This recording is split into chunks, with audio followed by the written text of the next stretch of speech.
Hi everyone. I realised that my internet was not good enough to come and speak to you on doing a live, so I'm recording this for you pretty much live just before you're seeing it, so that you can watch this without any glitching in and out. And then I'm here as you're watching this, if you're watching this at 2 o'clock, to answer any questions you might have. So post them away and I will do my best to answer them. So this is my cut flower patch. I'm going to talk to you as if you've never seen my garden before, because this is really for the newbies so they can see how it all works. So I post a tour most weekends when there's something happening in the garden at the top of our Facebook group, so you can see we kind of sow and grow together, so you can see how everything progresses from what we've sowed today and as that goes on through the season. So what I'm going to do today is I'm going to just talk you through how I've got this set up in my cut flower patch and why I've got things looking as they are, and then I'm going to take you down to the greenhouse to show you what's going on there as well. Right, so I have a lovely great big garden, but we have deer, so I can only grow in a small part of the garden, and I am halving my growing space this year just because I really want to deal with the challenge of, like, how can I sow and grow in this space. I'll show you the other space I normally use, but I want to try and get everything into this space this year.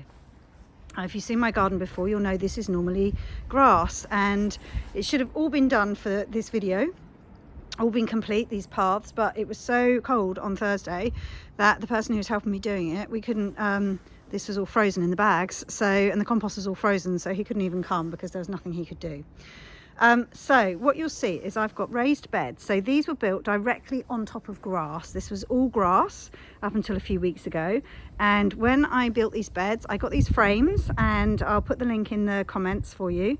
So I bought these frames, and then I used the video, again I'll put a link in the comments, to Charles Dowding's no dig method, and I filled them with cardboard, I filled them with compost, and I did that. I started sowing in January, the first year I did it.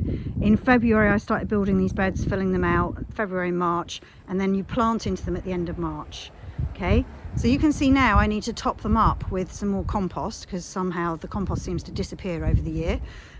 Which I'm going to do. I've got this landscape fabric over the top this year because I wanted to try and suppress the weeds so that they didn't all go fill the whole beds, because over the years, as the cardboard at the base of the beds has rotted away, there is there's earth underneath here, but there's also obviously grass seed, as we can tell when we start walking around the beds. So I'm wood chipping all the paths at the moment, so I've put landscape fabric down and wood chip, and that's really because you have to create a garden that works with your lifestyle, and I found I just wasn't mowing this grass enough, and so the grass just kept getting really long, which was not great for the dog users this garden as well, and it was just annoying to have to come out here when it's 32 degrees and try and mow the lawn. I don't like doing it, so I shan't. So much as I don't like digging up grass, I think grass is essential for nature. There's enough of it over there for the animals, I think, and it means I can really focus my time and effort on the flowers in the beds. You can see where the grass is all come around the outside there, so that's what the whole bed would be like if I hadn't covered it. So what I will do with these beds, so I've got 1 2 3 4 5 6 7 8 9 10 11 12, that one over there is pretty useless, 13, so say 12 beds. I started out with 6. Each one is 2 meters by 1 meter. So when you have your raised beds, or when you are growing in your beds, you ideally want your beds to be no longer than 1 meter or 1 meter 20 wide, and that is because when you're leaning over to cut the flowers, you don't want to hurt your back, right? And you don't want to be standing on flowers to reach flowers. So this way I can reach the bed easily from either side. You don't have to have a setup like this, right? But this is just how I've chosen to do it. I then have these stakes at the side because a lot of our plants get very tall. We pick them for the vase because they've got long stems, but it means they get quite tall, and it means that you'll need to have some of this supportive netting. I don't need to have this on now, obviously, because I've got no plants in here, but it was just easier for me to actually leave it on than take it all off and try and fit it all back on again next year, so I've left it on over the winter. Okay, so you can get, this is called pea netting. This is in black here, and you can see the more traditional sort of green plastic type over there. I don't like it. I want to try not to use it because I don't like using plastic, especially this netty stuff. So the other way of doing it is to wind twine around. I've done that before as well through the posts. It doesn't support it quite as well, But while I've got this plastic, I'm going to continue using it until it's gone, and then I won't be buying any more. So you can see here where we've got the landscape fabric down, but haven't finished doing the path yet. So there's not really anything to show you here because there's nothing growing in this garden at the moment, but this is where my sweet peas will be. This bed all needs weeding here. It hasn't been done, it's been neglected. So this is the wall I grow all my sweet peas up here in this section here. So I grow loads and loads of sweet peas, put them all up against this wall and have a whole wall of flower and colour next year. So let me take you over to the greenhouse. So bear with me while I walk down the garden. Can't get that gate open. Design error there. Let's go this way. So I've also got some sweet peas that have been on my windowsill. I'll just show you now. These little fellas, they've been on my windowsills, and it was so cold at -5 that I just couldn't bring myself to put them outside. So they are spending a few hours outside yesterday, a few outside today, and they are just, even in the couple of hours they've been outside, they've straightened up and they're looking much happier. Those are too long to be on your windowsills, by the way. It was literally just, it was -5, so I kept them in a little longer than I should have done. So when you're filling your beds, these beds, by the way, will all be sorted out soon for the, and across that wall there, they're just my normal borders. So these big bags of compost are what I buy when I'm going to fill my beds up. So we have a local compost centre, they come and drop these bags off. It's much cheaper, like this is like 70 quid I think for a tonne. So it's much cheaper to buy compost if you're filling beds with these big bags than it is to buy the little, you know, the normal bags of compost we use for sowing in. This is where you'll always see me do my armful of flowers photos up against the shed. And right now you'll see my setup down here. As you can see, I'm not a fancy schmancy Instagram beautiful garden grower. It's all ragtag and plastic where I'm concerned at the moment, with like zips breaking and all that stuff. I want to show you how you can do this really and manage. So most grown-ups have a potting shed. I don't have a potting shed, I have a polytunnel. I'm lucky to have the space to do this, but this is like my she shed. So this is normally, I've just been doing the sewing session inside, so my compost tray is inside in the kitchen at the moment. But this old table, this is where I would normally have my compost tray. I've got all my pots and everything lined up here, pots and everything lined up there. Waiting for it to get a bit warmer to really tidy it up. But you'll often see me doing sewing videos in there.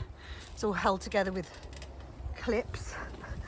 And then, so this, I have over the years accumulated a couple of extra greenhouses because of the amount of growing I was doing.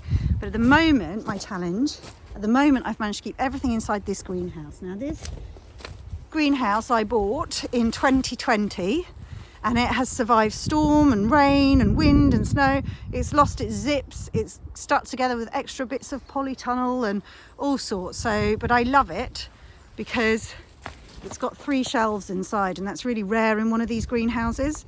But I love that it's got 3 shelves, and I can't find another one that's got 3 shelves, so I'm keeping it for as long as I can. Now this is the other part of my gardening space that I would normally use in any year. So this is an extra, this doubles my space, right, of growing that I can do. I've got some biennials in here. But we get a lot of deer in the garden. They're constantly getting in. They, you know, they don't mix well with my plants basically. And I want to grow in a way that's much more sustainable and close to the house for me this year. That's just my personal preference.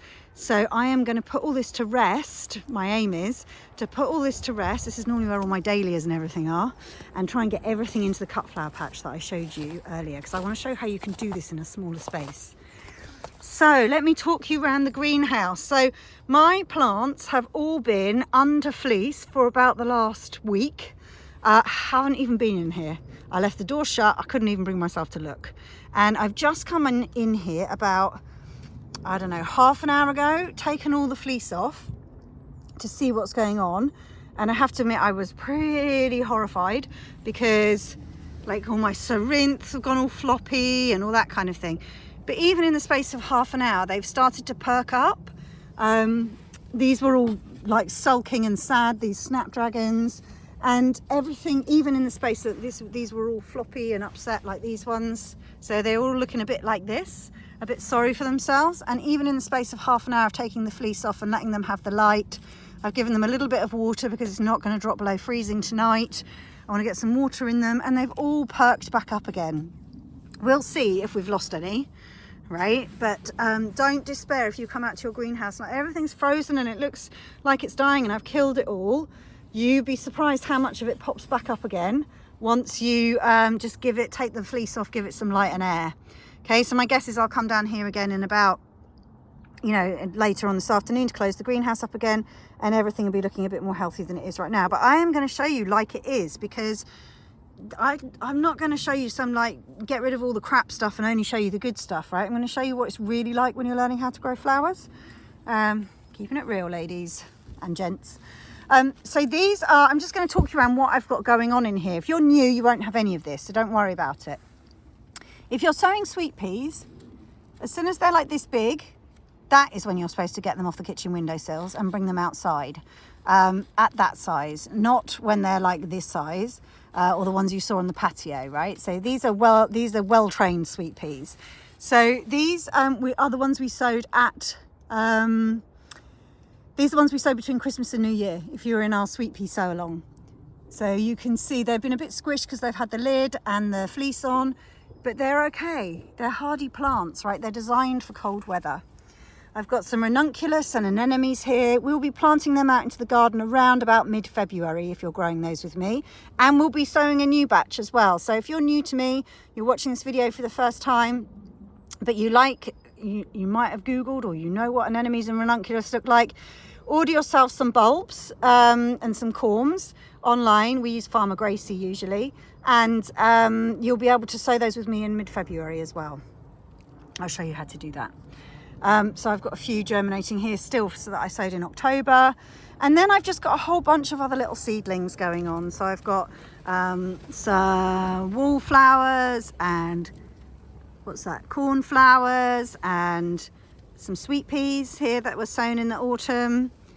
Don't worry that they're all flopping all over the place. They're fine. They'll be good.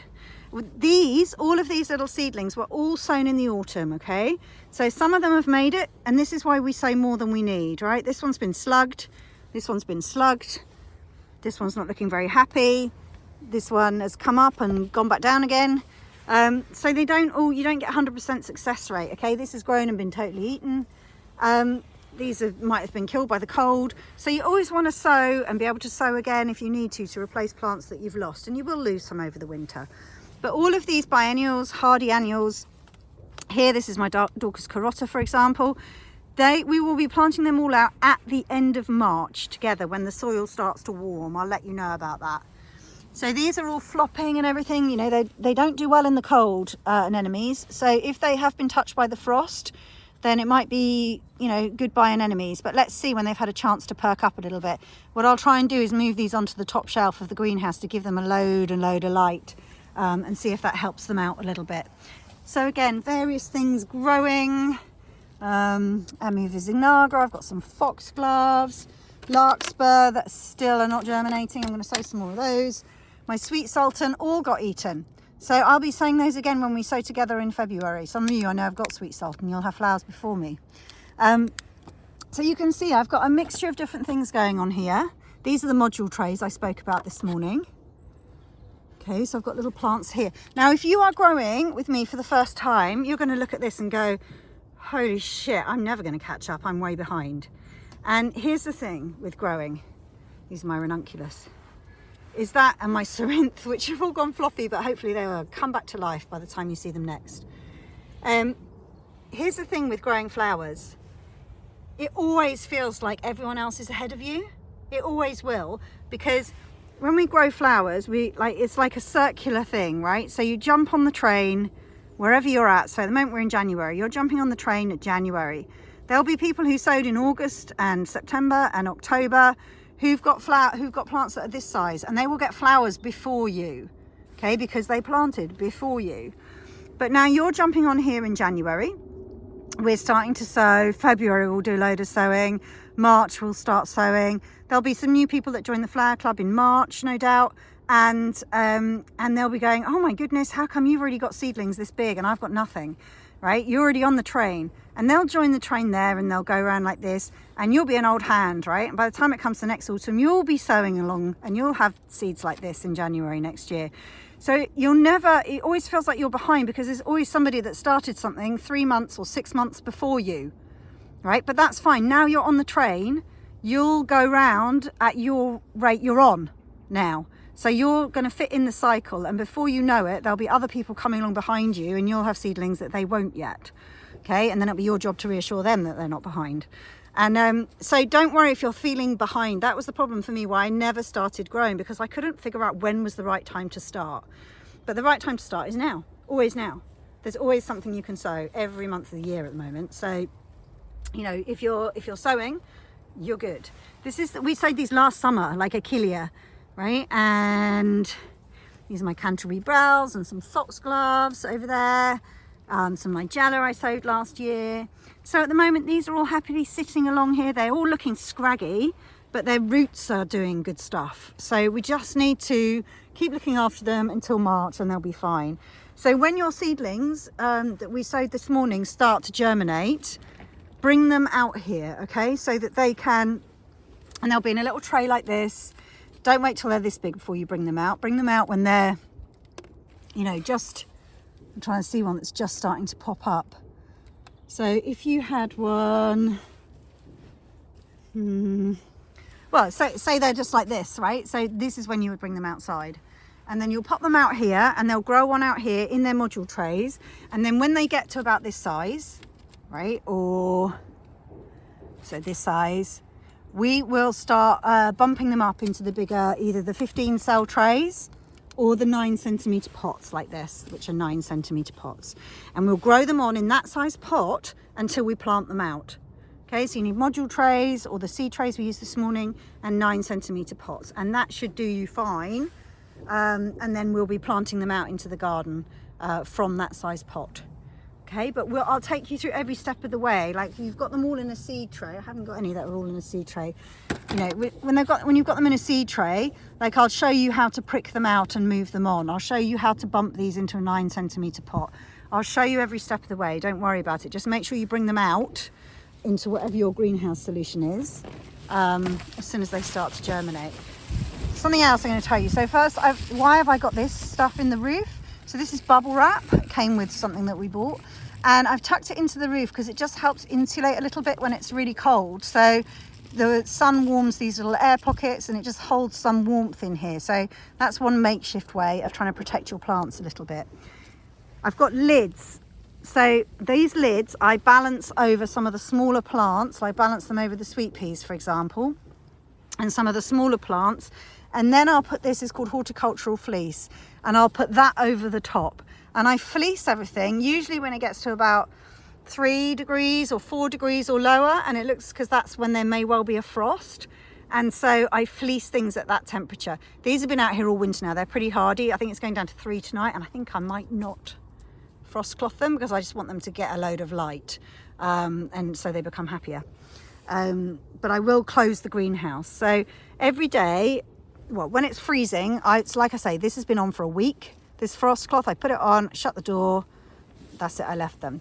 And then what you want to do is, I think it is going to go minus again the week after next, it looks like. So if you're a newbie, order some horticultural fleece, so that you've got it to hand, so that when your seedlings do come outside, you've got a way of protecting them from the frost. Okay, always worth having. You'll use it year on year on year. And then our only job is to make sure that the seeds stay watered, and to open the greenhouse during the day and close it during the night. I will tell you that I haven't opened this. I haven't even been down here for a week, right? It's been so cold and grim. I haven't been able to bring myself to do it. But in theory, if you're a good gardener, you would come and open the greenhouse door every day and close it at about 4 o'clock to try and trap some of the warmth in. So I'm just going to let the air circulate now. They've got a bit of light, let the air circulate, and leave them to it. So any questions that you've got, just post them under this video. Like I say, I'll be around from sort of 2 till 1:30 in the Facebook group live, and then obviously I keep checking back in there all the time as well, but that's when I've dedicated some time to make sure I sit there to answer your questions. So type your questions in as we go, and I will be back at 11 o'clock tomorrow. If you are in the Flower Club, you will have an invitation, an email that came out this morning on Zoom, an email that came out to give you the Zoom link for tomorrow morning, where you will find me there at 11. If you aren't able to come, don't worry, I will post the recording into the group so you can catch up and watch it later if you want to. And that will all be about giving, the giving part of the floral project, and ideas for where to give and who to give to and how to start thinking about that now, plus any questions that you want to ask me. Okay, so hopefully what this video showed you is that you don't have to have a posh setup, that it can look messy and makeshift, and you start with what you've got and build from there. And 4 years on, I'm still using, you know, makeshift greenhouses and stuff. So it is possible. You don't need to get fancy. And if you have got fancy, then I'll post all your pictures so I can get really jealous and think, oh, I'm going to get a greenhouse when I'm a grown up one day. Anyway, enjoy, and any questions, just let me know. I'll speak to you soon.